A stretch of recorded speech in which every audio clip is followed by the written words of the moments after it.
Allez, on se motive, c'est l'histoire, c'est parti. L'entre-deux-guerres, 1920-1930. L'entre-deux-guerres, c'est quoi? Tout simplement, l'entre-deux-guerres, c'est la période entre la guerre 14-18 et la guerre 39-45. La semaine dernière, nous avions abordé les années folles, les années 1920, notamment en France et aux États-Unis, qui ont été des années de fête où les gens sont sortis dans les cabarets pour voir des spectacles, écouter de la nouvelle musique, notamment le jazz. Mais 1920, les années 1920, c'était également le travail à la chaîne, ici, qui va modifier le mode de vie des Français notamment. Aujourd'hui, fini de rigoler, nous laissons les années 1920 derrière nous et nous rentrons dans les années 1930, juste avant la Deuxième Guerre mondiale. Tous les pays d'Europe ont été appauvris, très appauvris même par la guerre. Les années de reconstruction, dès le début des années 1920, étaient bien entendu très difficiles, mais également il est évident que ces années difficiles ont été beaucoup plus faciles à passer et à surmonter pour les pays qui sont sortis vainqueurs du conflit, tels que la France ou les États-Unis.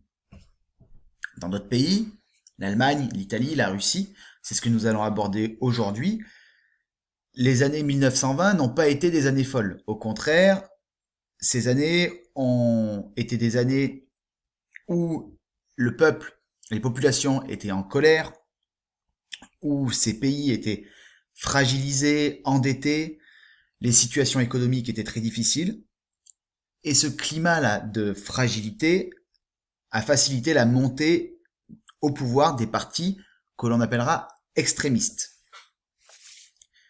Ces pays, pour la plupart, vont basculer de la démocratie vers les dictatures.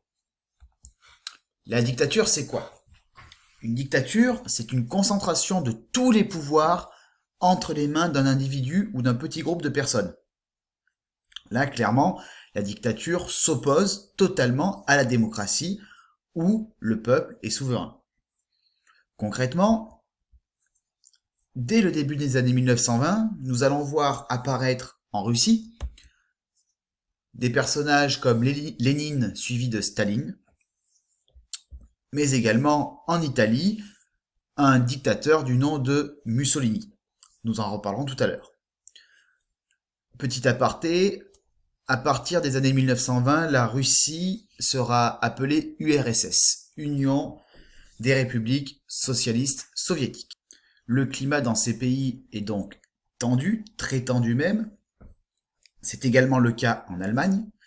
Et pour ne rien arranger, en 1929, le monde va connaître une immense crise économique. Cette crise économique se déclenche aux États-Unis en 1929.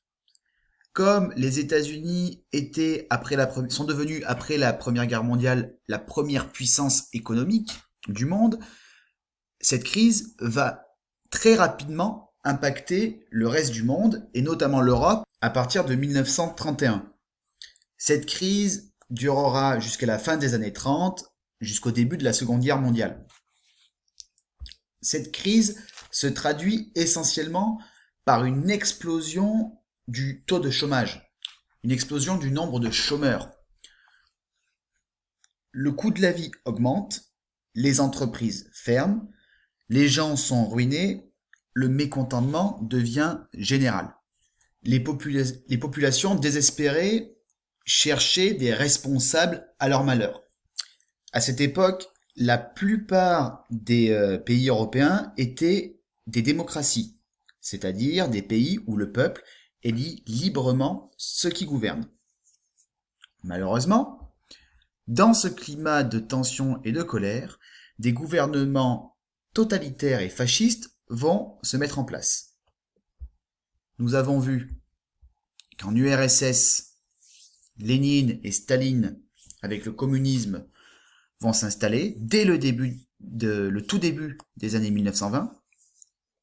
En Italie, c'est un dictateur que l'on appellera Mussolini. Et enfin, en Allemagne, à partir de 1933, c'est Adolf Hitler qui va s'installer et qui va, avec son parti politique, le parti nazi, va s'installer en Allemagne. Ces nouveaux régimes politiques étaient appelés des régimes totalitaires, c'est-à-dire que la police et l'armée contrôlaient la vie des habitants, les obligeant notamment à obéir sous peine d'emprisonnement ou même de mort. Les populations étaient réellement contrôlées, surveillées. Il n'était par exemple pas autorisé de lire n'importe quel livre, de prier comme on le voulait. Il était bien entendu interdit de contester le régime politique en place. Dès l'école, les enfants apprenaient à admirer le dictateur et le parti, et chantaient des chansons à leur gloire. En Russie, avec d'abord Lénine et puis ensuite son successeur Staline, la dictature communiste s'installe par la force et la terreur. La Russie est donc devenue l'URSS, l'Union des républiques socialistes soviétiques. Tous les opposants au régime sont exécutés, les habitants surveillés, la presse censurée et contrôlée par l'État.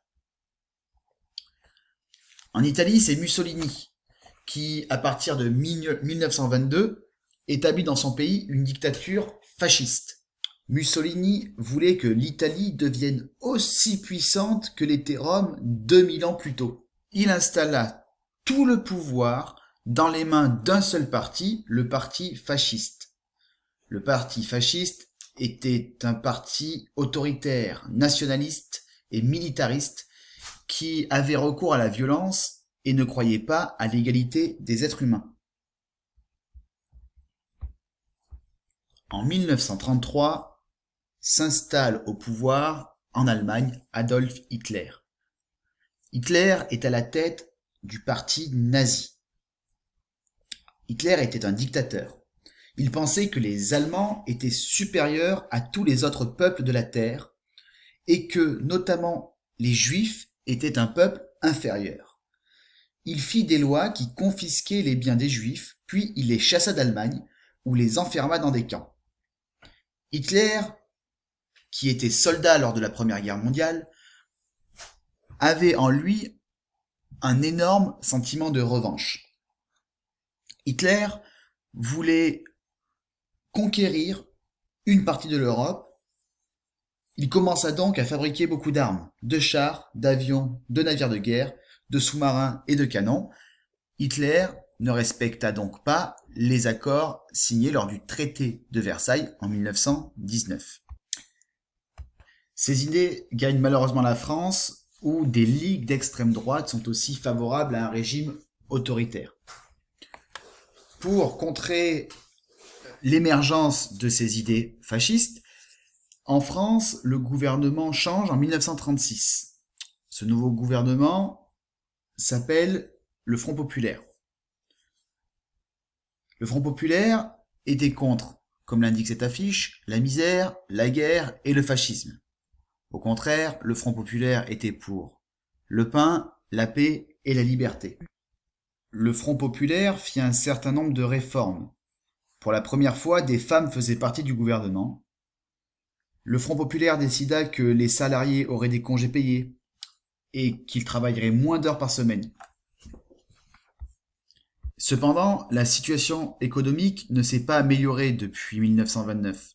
Et en 1937, juste avant le début de la guerre, la droite revient au pouvoir en France. Dans les années 1930, Hitler se rapproche de Mussolini. En effet, leurs idées sont très proches. Petit à petit, Hitler prépare sa vengeance et réalise ses plans de conquête de l'Europe. En Allemagne, Hitler prive les Juifs de leur emploi et de certaines de leurs libertés. Certains commencent à être déportés par milliers dans des camps de concentration. En 1938, Hitler annexa l'Autriche et s'empara d'une partie de la Tchécoslovaquie où habitaient des Allemands. Cela veut dire que Hitler, tout simplement, rattache ces territoires l'Autriche et une partie de la Tchécoslovaquie, Hitler les rattache à l'Allemagne. Ces territoires deviennent ou redeviennent allemands. Hitler a réarmé l'Allemagne. La guerre est imminente.